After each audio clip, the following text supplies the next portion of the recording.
Assalamualaikum warahmatullahi wabarakatuh.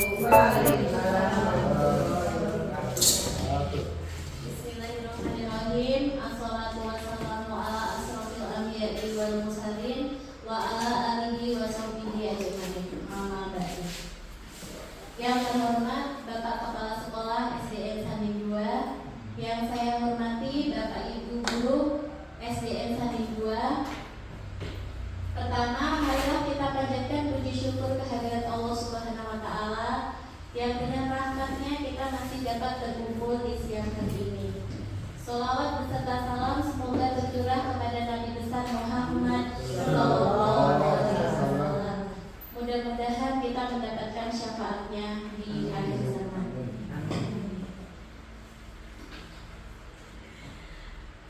Baiklah Bapak Ibu Guru, terima kasih atas waktunya berkenan hadir di siang hari ini. Pada kesempatan kali ini saya ingin berbagi materi sedikit tentang yang sudah saya dapatkan selama mengikuti pendidikan guru penggerak, sekaligus untuk memenuhi tugas desiminasi modul 1.4 disiplin positif. Mulai ke materi, saya ingin sedikit bertanya kepada Bapak Ibu. Apakah yang Bapak Ibu pikirkan jika mendengar kata disiplin positif?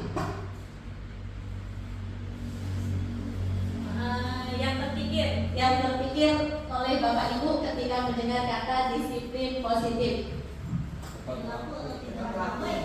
Perilaku atau tindakan yang baik. Ya, betul sekali. Terus ada lagi? Disiplin positif tentang apa kira-kira? Kalau kita mendengar kata disiplin positif itu berarti kita nanti membahas tentang apa ya?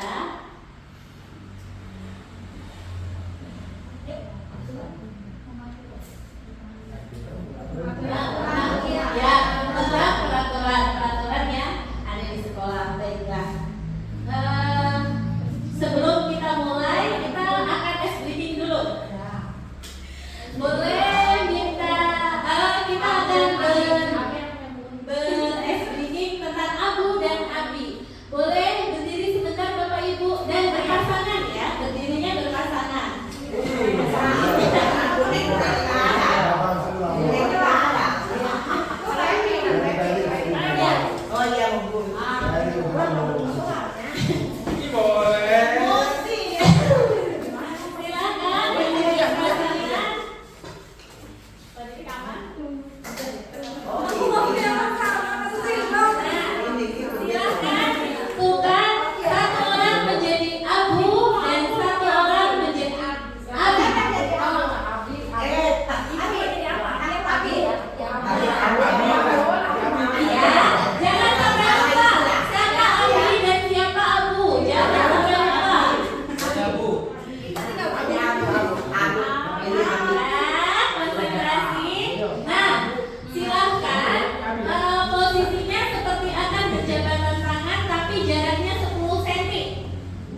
mencari masalah di sini. Yang ketiga adalah refleksi. Nanti kita akan mendiskusikan kegiatan yang boleh kita lakukan di siang hari ini. Baiklah, disiplin positif. Disiplin positif itu berasal dari bahasa Latin, yaitu disiplina yang artinya belajar. Disiplin diri membuat orang menggali potensinya menuju sebuah tujuan dan apa yang dia hargai. Nah, di sini ada 4 pertanyaan ada 4 poin, yaitu bolehkah kita memaksa anak? Kira-kira boleh tidak kalau kita memberikan suatu aturan tapi dengan memaksa? Tidak boleh. Terus yang kedua yaitu tentang restitusi. Yang ketiga 5 posisi kontrol guru. Yang keempat hukuman, konsekuensi, dan restitusi. Itu adalah sebenarnya tujuannya sama, tapi memiliki makna yang berbeda-beda dari ketiga hukuman, konsekuensi, dan restitusi ini.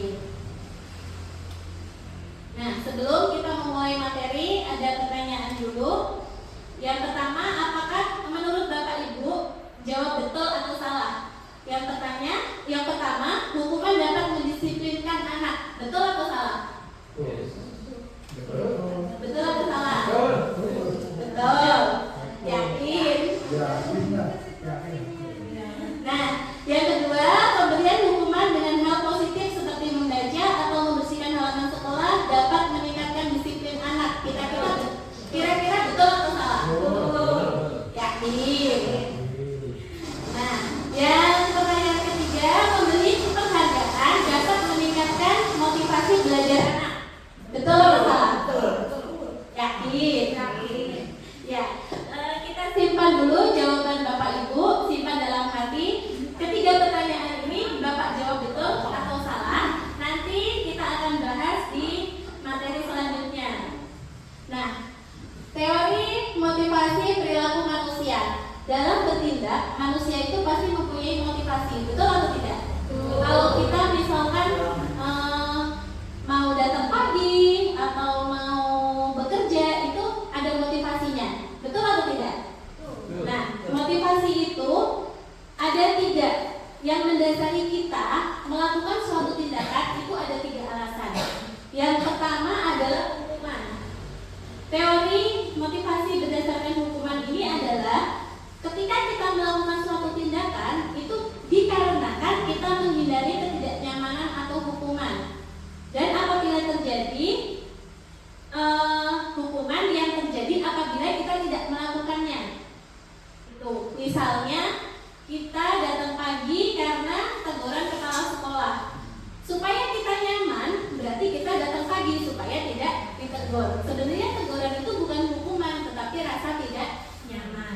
Nah, begitu juga anak-anak memakai sepatu karena kita memaksa anak untuk pakai sepatu. Kalau tidak pakai sepatu dihukum keliling lapangan misalkan. Itu adalah teori motivasi yang berdasarkan hukuman. Yang kedua, teori motivasi perilaku manusia berdasarkan penghargaan. Teori ini itu seseorang melakukan tindakan karena mendapatkan imbalan dari orang lain. Nah, misalkan imbalan itu tidak hanya berupa barang, tetapi juga bisa berupa pujian. Misalkan, ya Bu Ana setiap hari datang pagi dipuji sama Bapak Kepala Sekolah gitu. Itu adalah motivasi yang datang karena penghargaan. Nah, motivasi 1 dan 2 ini motivasinya itu timbul karena pengaruh dari luar atau pengaruh eksternal. Ya, kita mau melakukan sesuatu karena ada imbalannya atau ada konsekuensinya kalau kita tidak melakukan tindakan tersebut. Gitu. Ya, misalkan tadi kalau yang satu dapat hukuman, yang satu supaya dapat penghargaan. Nah, yang ketiga itu adalah teori motivasi yang terjadi karena dirinya sendiri. Dia menghargai dirinya sendiri dan menjadi orang yang seperti apa biasa yang melakukannya. Itu adalah ya karena sudah terbiasa datang pagi, sudah terbiasa melakukan tugas sesuai dengan jadwalnya. Itu ya walaupun ada atau tidak kepala sekolah di sekolah itu, dia akan tetap melakukannya walaupun sudah tahu nih Bapak akan izin hari ini. Tapi kita tetap datang ke sekolah, tetap melakukan melakukan kewajiban kita sebagai guru. Itu adalah teori motivasi yang datang dari dalam diri sendiri. Nah, yang selanjutnya adalah posisi kontrol guru.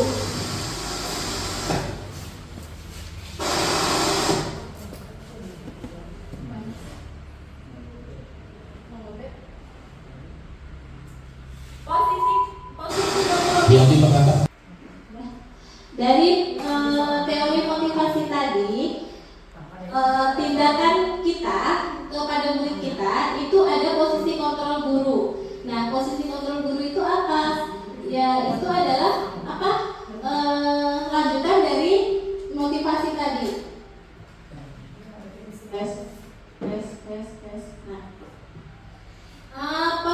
Posisi kontrol guru itu ada 5. Yang pertama adalah posisi penghukum. Yang kedua, posisi pembuat rasa bersalah. Yang ketiga, posisi teman.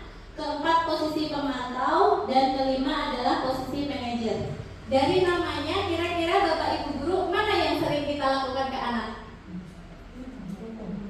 Penghukum, pemantau, pembuat rasa bersalah, teman, atau manajer. Nah, kita akan pengertiannya, kita akan lihat video dulu sebelum pengertian dari 5 posisi kontrol itu.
Jadi dalam menegakkan aturan sekolah itu guru selalu menggunakan hukuman. Ya itu tadi, hukuman seperti suruh lari lapangan, atau misalkan tidak membawa buku, disuruh menulis berapa puluh kali. Itu adalah posisi menghukum.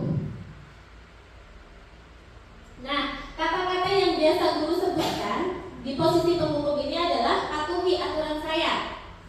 Kamu selalu saja terlambat. Terus selalu saja berbuat seperti itu. Itu contoh dari kata-kata guru yang menggunakan posisi diri sebagai penghukum. Nah, selanjutnya adalah pembuat rasa bersalah.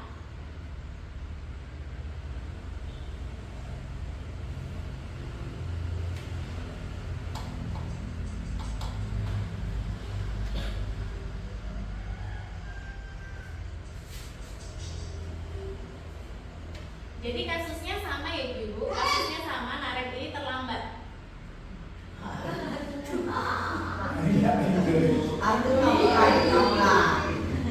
Kamu kenapa terlambat lagi, Nak? Ya Tuhan, Narek. Kamu senang ya bikin ibu susah ya? Kalau kamu terlambat lagi, nanti ibu yang ditegur Bapak Kepala Sekolah. ibu dan disebut anak kamu. Gimana ini?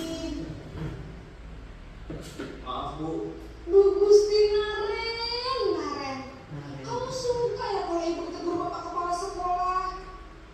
Terus, sekarang ibu harus tulis apa ini di buku absen? Ini kamu sudah sering terlambat loh. Ibu harus apa coba? maaf Bu, maaf sekali. Ya sudah, lain kali jangan bikin ibu susah lagi ya nak ya. Ibu tidak akan kuat lagi kalau kamu begini terus. Bisa jantungan kalau ibu ditegur bapak kepala sekolah. Sana cepat kelas. Maaf ya Bu, maaf sekali. Nah, ini adalah contoh dari pembuat rasa bersalah. Pembuat rasa bersalah ini sebenarnya dia tidak menggunakan kata yang keras. Si guru tidak menggunakan kata yang keras kepada murid. Di posisi ini guru lebih bersuara lembut. Membuat rasa bersalah akan membuat keheningan yang membuat orang lain merasa tidak nyaman, bersalah dan rendah diri. Jadi dari pembuat rasa bersalah itu si anak akan merasa, ya saya tidak bisa berbuat baik, saya mengecewakan bu guru. Perasaan yang timbul dari anak itu adalah rasa bersalah, rasa mengecewakan dan rasa rendah diri.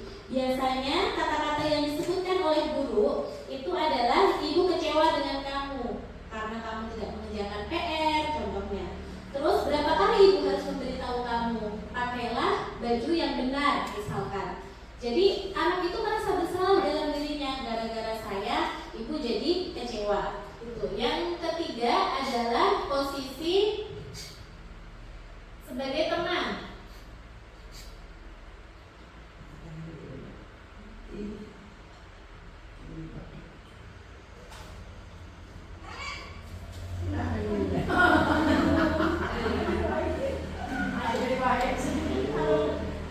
Wah, sudah jam berapa ini nak? Terlambat lagi ya sayang. Iya Bu, habis ibu saya lupa bangunkan saya Bu. Kamu malah menyalahkan ibu kamu.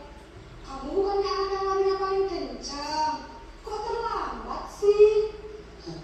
Iya Bu, saya memang terlambat bangun tadi. Jadi biarpun saya lari kencang, tetap gak kekejar Bu. Ya sudah sana. Nanti lain kali larinya lebih kencang lagi ya. Biar gak terlambat lagi. Bikin senang ibu. Demi ibu. Bisa kan? Bisa lah Bu. Ya sudah sana masuk kelas. Ibu beresin urusan absen kamu. Kamu ini ada-ada saja. Nah, itu adalah contoh dari posisi teman. Jadi anak merasa bahwa guru itu adalah sebagai temannya. Mungkin Ya baik, kalau kata Bapak mah, si murid itu akan mengira bahwa gurunya cinta saya. seperti itu ya Kak? Ya, seperti yang Bapak bilang tadi, seperti seolah-olah bahwa guru itu mencintai muridnya. Nah, posisi itu sebenarnya murid itu akan bagus, tapi bagusnya apa? Hanya kepada satu guru saja. Jika guru lain yang menegur dia akan mengabaikan. Jadi ada rasa ketergantungan dalam dirinya kepada satu guru. Misalkan guru lain yang menegur, dia tidak akan menggubrisnya karena merasa bahwa guru tadi yang membelanya. Posisi itu adalah posisi teman. Nah, yang terakhir adalah posisi manajer. Masih sama ya, yang telat masih Naren. Ini baru keempat ya, posisi pemantau atau monitoring.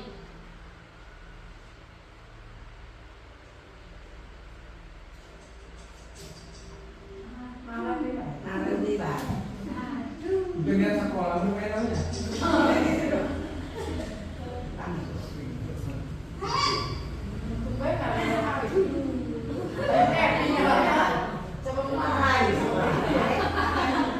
Apa peraturan sekolah kita tentang jam berapa kita harus masuk sekolahnya? Harus di sekolah jam 7 Bu.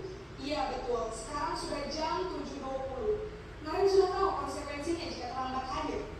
Paham Bu, saya harus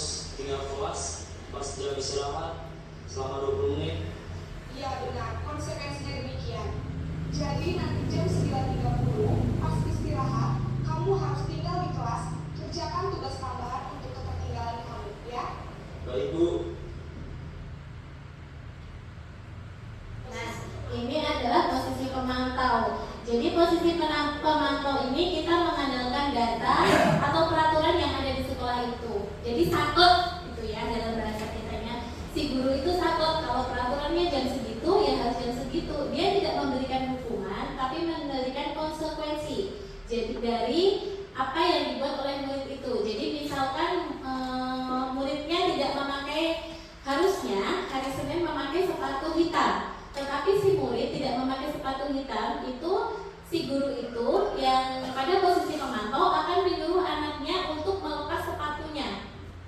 Jadi sepatunya tidak boleh dipakai. Sebenarnya bukan hukuman ya, hanya konsekuensi dari perbuatan si anak karena si anak tersebut tidak mematuhi aturan. Jadi si pemantau ini pokoknya yang sakok aja Bu ya, yang sakok terhadap aturan. Nah yang kelima adalah posisi manajer. Kemarin lagi yang terlambat.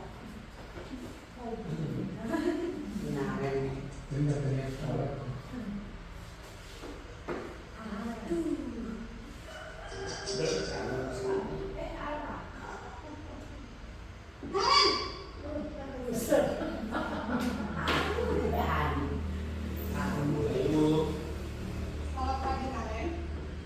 maaf Bu, saya terlambat. Iya, sekolah masuknya jam 7, sekarang sudah jam 7.20. Jadi sekarang bagaimana ini Naren? Maaf Bu, saya lupa setel alarm saya semalam. Baiklah, menurut kamu, keyakinan sekolah yang mana yang perlu kamu tingkatkan?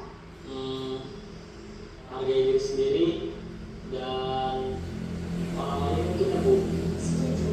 Jadi, apakah Naren meyakini prinsip saling menghormati tersebut? Iya Bu, saya meyakininya. Apakah Naren bersedia memperbaiki masalah keterlambatan ini? Bersedia Bu. Bagaimana kamu akan memperbaiki masalah keterlambatan ini? Saya akan coba untuk tidak lupa menyetel alarm saya Bu. Baik, kalau Naren mau menyetel alarm di rumah, ada orang yang kira-kira bisa bantu mengingatkan tidak? Ada Bu, kakak saya, Kak Emma. Ada lagi selain Kak Emma? Selain Kak Emma, ada ibu saya. Baik, jadi yang mengingatkan Naren adalah Kak Emma dan ibu kamu ya. Kira-kira akan mulai setel alarm kapan nih Naren? Setelah pulang sekolah, akan segera saya lakukan. Baik, jadi Naren akan setel alarm untuk bangun besok pagi dan akan diingatkan oleh kakak dan ibunda Naren ya. Ada lagi yang mungkin perlu dilakukan Naren agar tidak terlambat bangun lagi. Tidak ada Bu. Baik Naren, terima kasih untuk kerjasama kamu. Sekarang kamu perlu kembali ke kelas untuk belajar. Baik Bu, terima kasih. Yang posisi kelima ini adalah posisi kontrol, posisi manajer.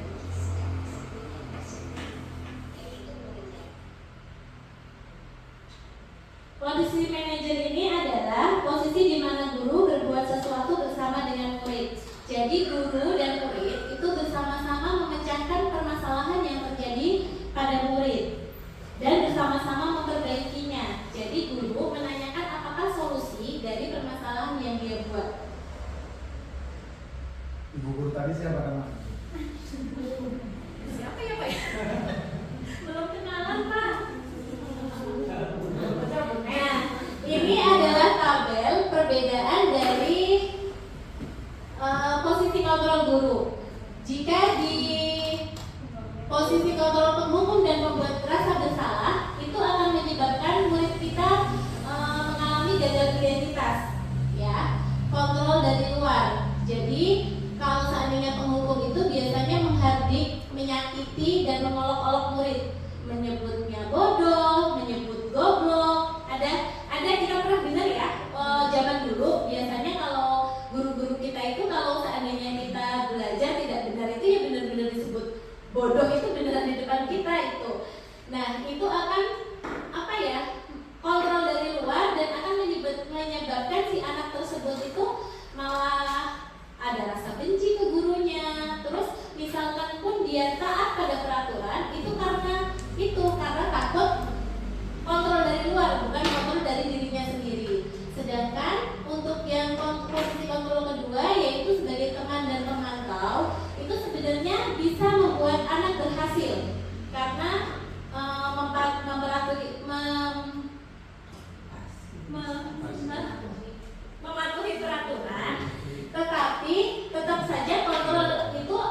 yang melakukan sesuatu karena dia ingin gurunya itu terus menyenangin dia, terus memperhatikan dia, itu menjadi mengharapkan si murid itu menjadi teman. Dan untuk pemantau itu sama, jadi membuat murid menjadi ketergantungan kepada si guru tersebut. Nah, yang kita harapkan kita bisa menjalankan posisi manajer di sekolah kita, yaitu supaya anak itu menghargai dirinya sendiri, timbul kesadaran dalam dirinya untuk menemukan kesalahan yang dia buat.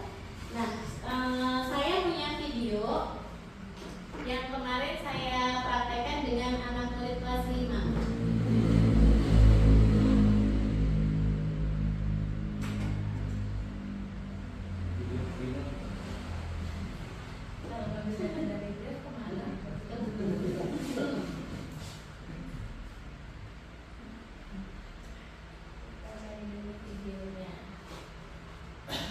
Amalkan videonya Bu? Hah? Amalkan videonya. Nah, video nesting.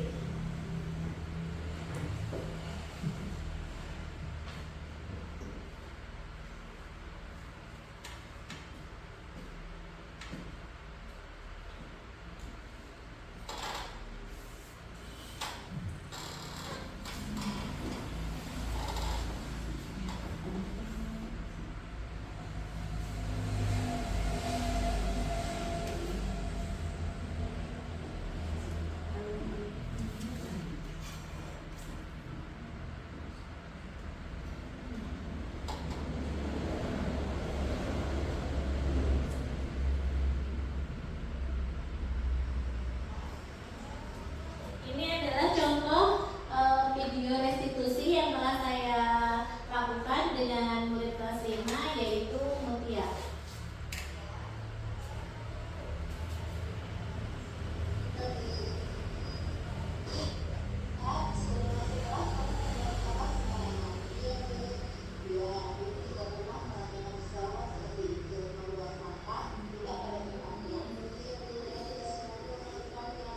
Pasti kamu punya alasan mengapa membuang sampah sembarangan. Iya, karena bermaksud sudah begini, saya langsung buat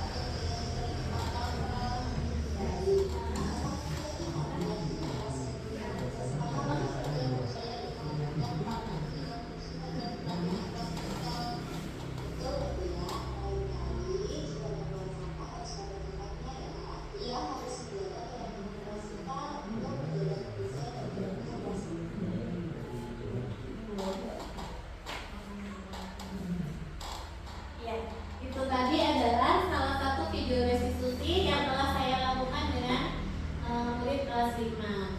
Nah, restitusi itu apa sih? Restitusi itu adalah proses menciptakan kondisi bagi murid untuk memperbaiki kesalahan mereka sehingga mereka bisa kembali pada kelompok mereka dengan karakter yang lebih kuat. Restitusi juga merupakan proses kolaboratif yang mengajarkan murid untuk mencari solusi untuk masalah mereka dan membantu murid berpikir tentang orang seperti apa yang mereka ingin menjadi. Jadi tujuan si murid itu pengennya seperti apa sih, orang-orang itu pengen dia itu seperti apa gitu. Dan bagaimana mereka harus memperlakukan orang lain. Nah, cara melaksanakan segitiga restitusi itu ada 3, yaitu yang pertama adalah menstabilkan identitas. Menstabilkan identitas itu menanyakan apakah benar kamu tadi melakukan kesalahan seperti ini, apakah benar misalkan tadi berantem di kelas seperti itu. Dan yang kedua, memvalidasi kesalahan atau kebutuhan. Yang setiap orang melakukan sesuatu, setiap anak murid kita melakukan sesuatu yang melanggar aturan, itu pasti ada alasannya. Seperti tadi contoh hari terlambat karena terlambat bangun. Terus seperti tadi yang telah saya tayangkan video saya dan Mutia membuang sampah karena bel telah berbunyi. Itu jadi anak itu melakukan tindakan yang salah itu pasti ada alasannya. Jadi kita harus menggali kesalahan apa nih, alasan apa nih mereka itu melakukan tindakan seperti itu. Dan yang terakhir adalah menanyakan keyakinan. Apakah betul perbuatan seperti itu menurut mereka betul atau salah gitu. Kalau seandainya salah, keyakinan apa nih yang mereka langgar gitu, atau misalkan keyakinan kebersihan tentang kerukunan, keyakinan tentang menghargai orang lain dan menghargai diri sendiri. Nah, selanjutnya nih, menstabilkan identitas. Kita harus meyakinkan anak bahwa berbuat salah itu adalah hal yang manusiawi. Guru juga pernah melakukan kesalahan seperti itu. Dan tidak ada manusia yang sempurna. Bapak Ibu juga pernah berbuat salah. Kita pasti menyelesaikan permasalahan ini. Ini adalah contoh-contoh kalimat yang bisa kita gunakan saat kita menstabilkan identitas murid-murid kita. Misalkan ada murid yang berantem, bertengkar dengan temannya. Jangan langsung, kenapa kamu berantem? Tidak boleh seperti itu. Tapi kita harus menanyakan dulu. Kita pasti bisa menyelesaikan masalah ini. Ibu tidak mencari siapa yang benar atau siapa yang salah. Tapi di sini ibu ingin menyelesaikan permasalahan ini. Itu contoh dari menstabilkan identitas. Bapak Ibu tidak tertarik pada mencari tahu siapa yang benar dan siapa yang salah, tetapi lebih tertarik untuk menyelesaikan permasalahannya. Tuh. Yang kedua adalah validasi kebutuhan.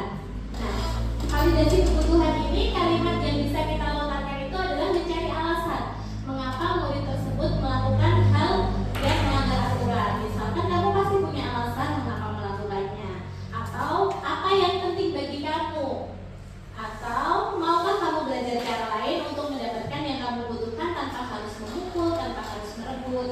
Tuh, contoh dari validasi kebutuhan. Dan terakhir dari langkah segitiga restitusi adalah menanyakan keyakinan.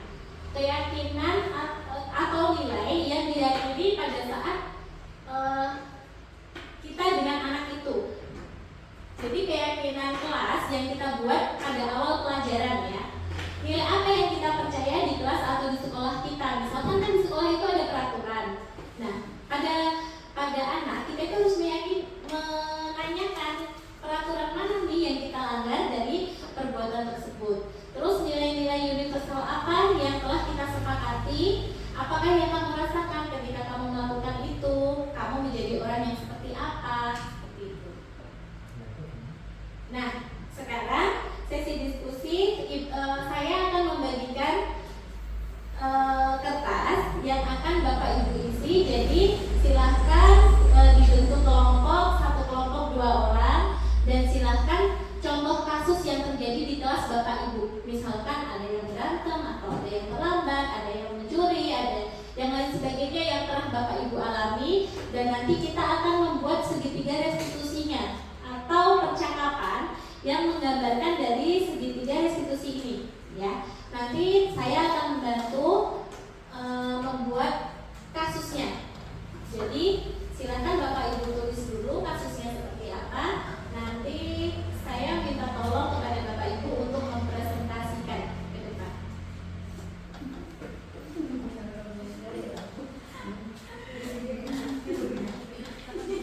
Siap begini. Satu, dua, tiga.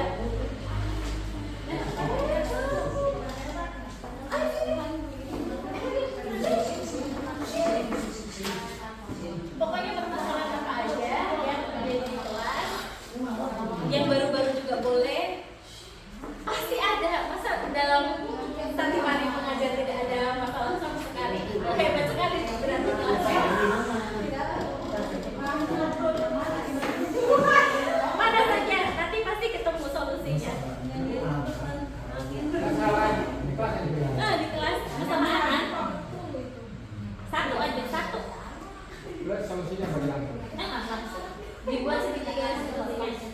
Jadi dalam segitiga ini itu yang pertanyaan yang pertama kita meyakinkan apa masalahnya?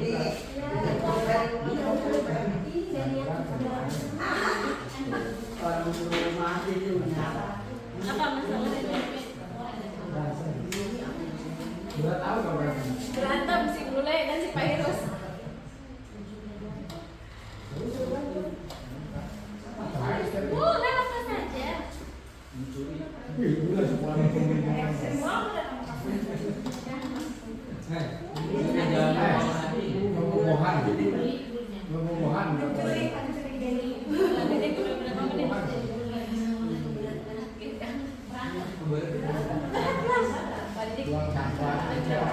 buang sampah atau keluar buang sampah kan.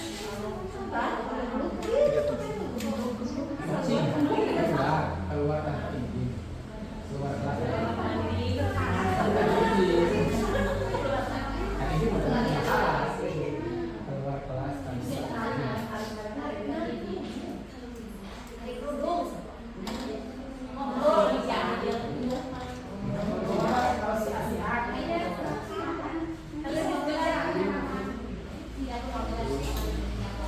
Harus digambarkan sedikitnya.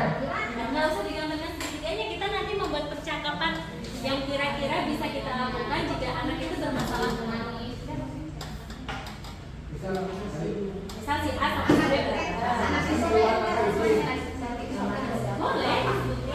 Nih punya contoh lagi yang berantem itu si Hesti ya. Nah, ibu loh. Sama si Susi. iya benar. Jelas pada Susi sama Hesti. Makanya saya tanya itu aja.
Iya kan?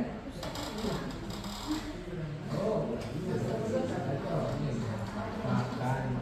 makan sana belajar.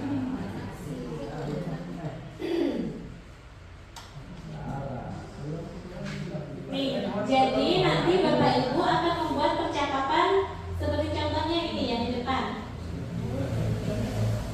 Ya, jadi nanti si anak yang melanggar aturan itu Bapak Ibu tanyakan sesuai dengan segitiga restitusi, yaitu menghadirkan identitas, memvalidasi tindakan yang salah, dan menanyakan keyakinan.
itu Bapak Ibu guru bisa menggunakan dialog ini ya.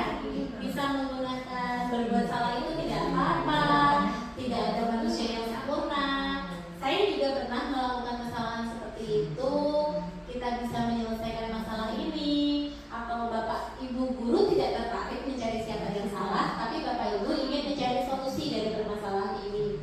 Atau kamu berhak merasa begitu, terus kamu sedang menjadi teman yang baik buat dirimu sendiri. Itu ya. Jadi kita itu menggali, kita itu meyakinkan anak dulu bahwa perbuatan salah mereka itu pasti ada alasannya, seperti itu.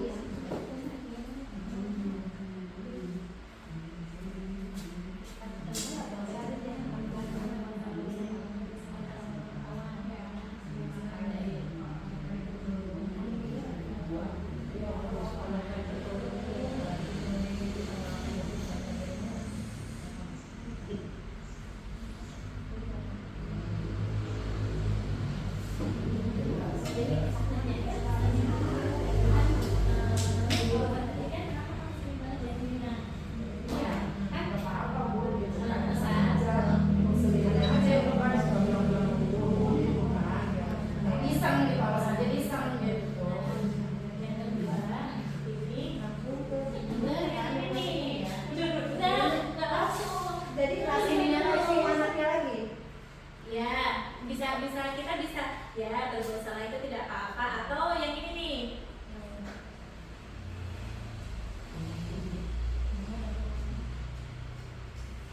yang itu loh,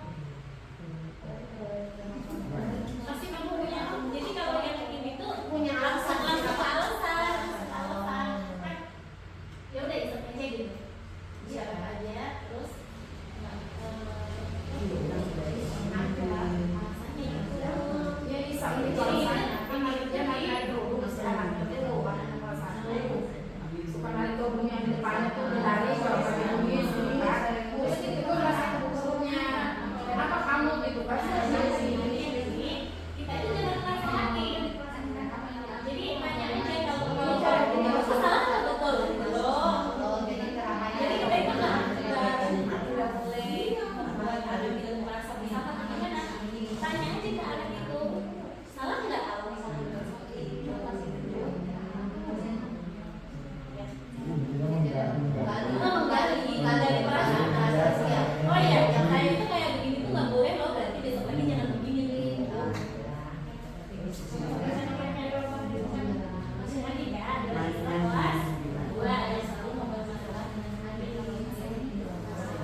bapaknya juga, Pak Guru aja juga pernah merasa begitu gitu tuh, merasa lapar saat belajar atau di pengalaman yang ya. Jadi gimana? Tapi itu sama kalau misalnya kan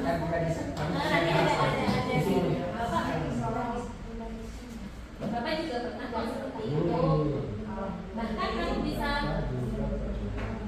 Bahkan kamu bisa lebih dari itu kan? Atau Bapak juga pernah seperti itu. kan masih kalimat kita kan ini ya. iya. Bapak juga pernah seperti itu. Kamu bisa Pokoknya kita nggak boleh ngasih nasihat. Biar anak Kan kita kita sadar. kita sendiri yang jawabnya kan. Ini kan anak kita gimana? Cuman si anak kita supaya tidak merasa bersalah, jadi bapak juga pernah kok kayak gitu. Jadi si anak itu biar diangkat. iya diangkat dulu. Diangkat coba punya pernah kali salah.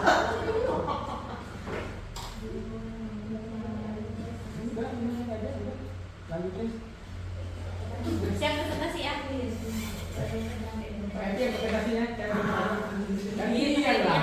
Kan benar aja jangan kan diri sendiri. Ya. Oh, Nanti kan bulan-bulan ini harus dikasih rumah mana? Sampai kasih Tadi teh ya, Abi itu pakai Abi, iya.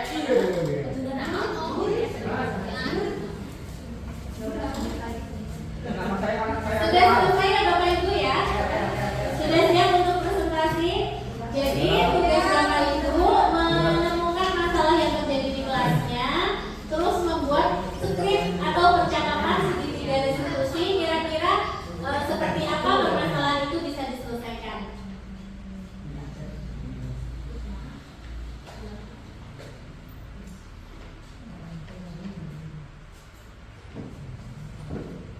Jadi nanti di dalam percakapan itu harus memuat 3 komponen, yaitu yang pertama menstabilkan identitas.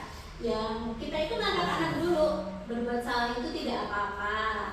Perasaan seperti itu tuh manusiawi. Terus Bapak Ibu guru juga pernah kok berbuat salah gitu. Atau kita pasti bisa menyelesaikan permasalahan ini. Jadi tidak membuat anak itu baru dipanggil sudah merasa terhakimi gitu. Seperti itu ya Bapak Ibu.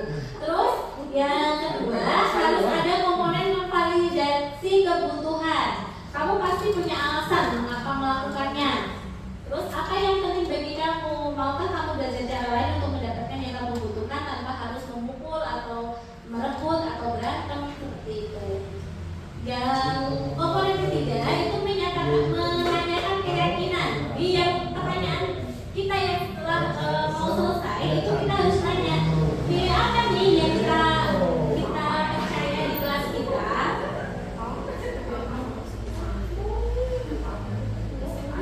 Presentasinya saya yang dulu. Ya, Presentasinya akan ada orang ke depan, satu sebagai siswa atau satu orang aja. satu orang saja boleh. Kalau mau dipraktekkan seolah-olah yang satu murid yang satu guru lebih baik lagi. Ya, saya kita muridnya ibu ini. Udah selesai. Berarti sekarang ini sudah siap ke depan. Ya, main doa maksudnya.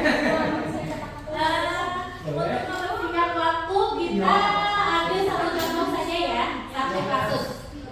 Siapa yang siap? Pak Edi siap. Pak Edi aja muridnya biar bisa diomelin. Dendam ya. Oh, ya Kak. Ya, silakan Pak Edi.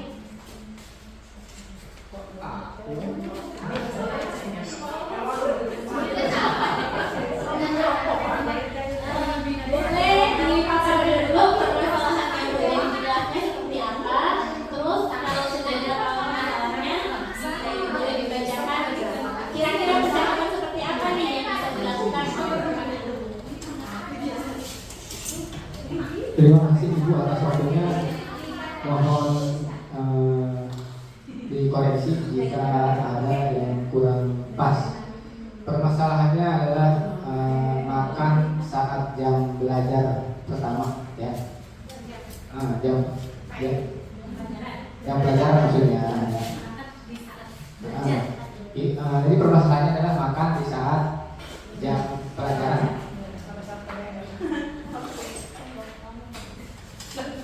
Langsung aja Bu ya, percakapannya yang saya buat seperti ini, mohon maaf jika emang kurang pas. Dari guru bertanya kepada anak, anggap saja nama anaknya adalah L. Ya. L, kenapa kamu makan di saat jam pelajaran sedang berlangsung? L menjawab, maaf Bapak, saya tadi belum sarapan. Bapaknya bertanya, L, kenapa kamu tadi bisa tidak sarapan? L-nya menjawab, saya tadi bangunnya kesiangan. Bapaknya bertanya kembali, kenapa kamu bisa kesiangan? L menjawab, saya tidurnya terlalu malam karena terlalu lama main game dan tidak ada yang membangunkan saat pagi. Bapaknya bertanya, Bapak guru maksudnya, ya.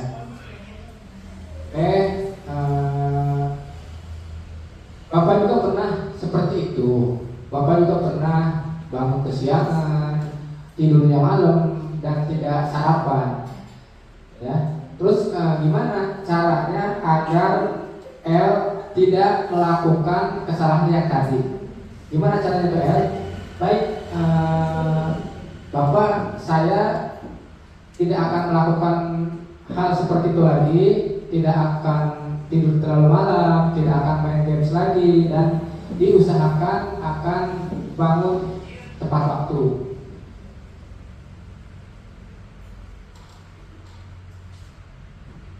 Apakah bisa melakukannya?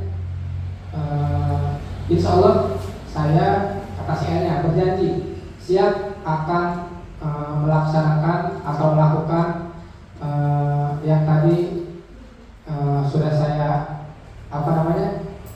saya berjanji siap akan melaksanakannya seperti itu. Terima kasih, mohon maaf jika ada kekurangan.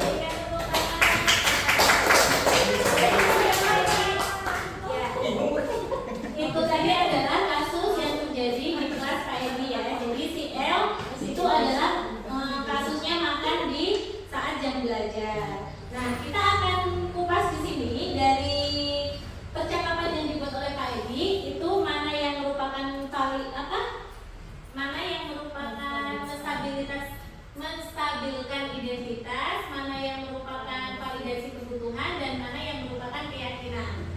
Yang menstabilkan identitas, di sini percakapannya, kenapa kamu makan saat jam belajar? Atau kamu tadi kenapa bisa tidak sarapan? Kira-kira yang mana yang merupakan menstabilkan identitas?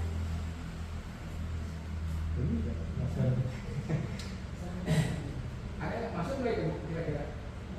Masuk. Misalkan kenapa kamu tadi makan saat jam belajar? Bisa dari yang saya belum sarapan Pak. Nah, yang di sini itu bisa Bapak tambahkan, ya itu hal yang wajar, kamu belum sarapan jadi merasa lapar sehingga makan di kelas. Itu ya untuk menstabilkan identitas. Nah, untuk memvalidasi kebutuhan di sini ada alasan ya. Alasan apa yang sehingga membuat si L ini makan di kelas? Bangunnya kesiangan, jadinya kesiangan. Bentuknya kesiangan tadi. Nah, ada lagi menanyakan keyakinan. Menanyakan keyakinan itu yang Apakah kamu bisa melakukan? Iya maksudnya itu Bu. Apakah kamu bisa untuk tidak main game dan tidur terlalu malam gitu ya?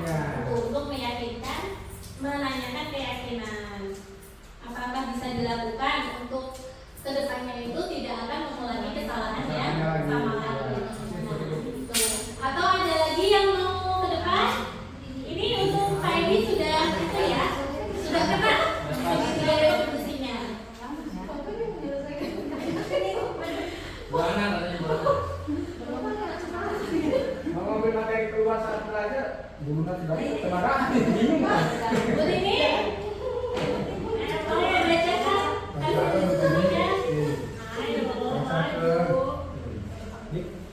Tapi kan betul.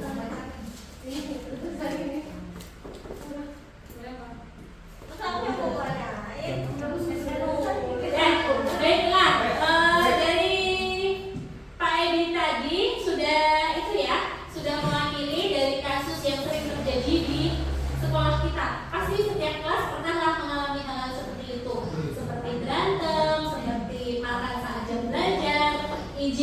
kelas gerombolan itu sering terjadi.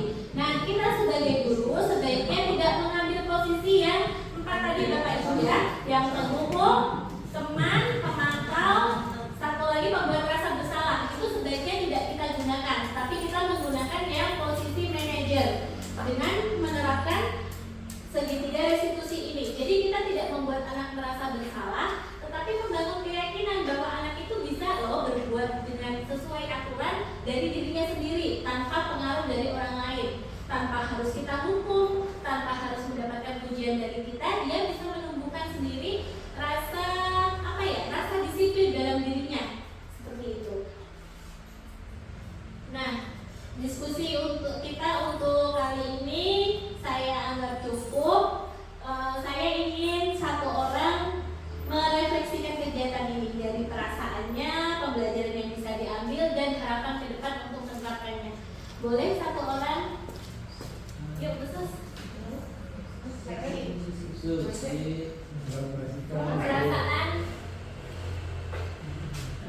Perasaan belajar tentang